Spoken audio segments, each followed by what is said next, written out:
대표적인 친러 국가 중 하나인 벨라루스가 러시아의 샤헤드 드론을 격추하는 상황이 벌어졌습니다. 29일 디펜스 루마니아는 벨라루스가 자국 영공을 침입한 러시아의 샤헤드 드론을 저지하기 위해 전투기를 출격시켰다고 보도했습니다. 매체에 따르면 벨라루스 지역 군사 활동을 모니터링하는 벨라루시안 하준 프로젝트는 지난 29일 밤 벨라루스 공군이 자국 영토를 침범한 러시아의 샤헤드 드론을 파괴하기 위해 전투기를 동원했다고 전했는데요. 당시 러시아 드론은 우크라이나로 향하고 있었으나 그 과정에서 알 수 없는 문제가 발생해 현지 시간으로 새벽 3시 30분경 벨라루스의 호멜 지역 옐스크 구역에 진입한 것으로 전해집니다. 벨라루시안 하준 프로젝트에 따르면 벨라루스군은 러시아 드론이 자국 영토에 진입했음을 확인한 후 수호이 30SM 전투기를 출동시켜 약 20분간 드론을 추적했는데요. 매체는 현지 시간으로 새벽 3시 55분경 옐스크 구역에서 최소 2번의 폭발음이 들렸고 하늘에서 섬광이 목격됐다고 설명했습니다.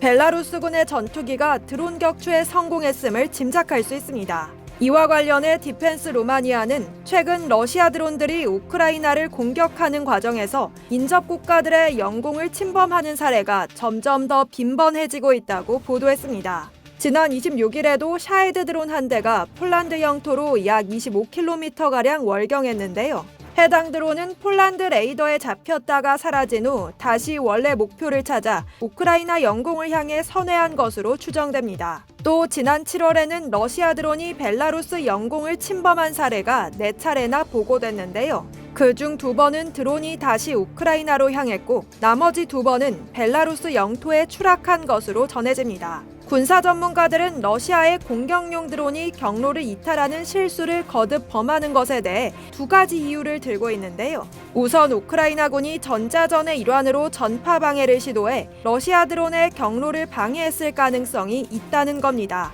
둘째로 러시아 측이 이란산 샤헤드 드론을 대상으로 새로운 항법 장치를 시험하고 있었을 가능성도 있다는 겁니다. 한편 이런 해프닝을 벨라루스가 러시아의 적대적인 행위를 한 것으로 해석될 필요는 없다고 디펜스 루마니아는 밝혔습니다. 러시아와의 사전 논의에 따라 벨라루스 영공을 침범한 드론이 통제에서 벗어나 추락했을 시 발생할 수 있는 피해를 방지하기 위해 격추된 것일 수 있기 때문입니다. 이상 월드 디펜스였습니다.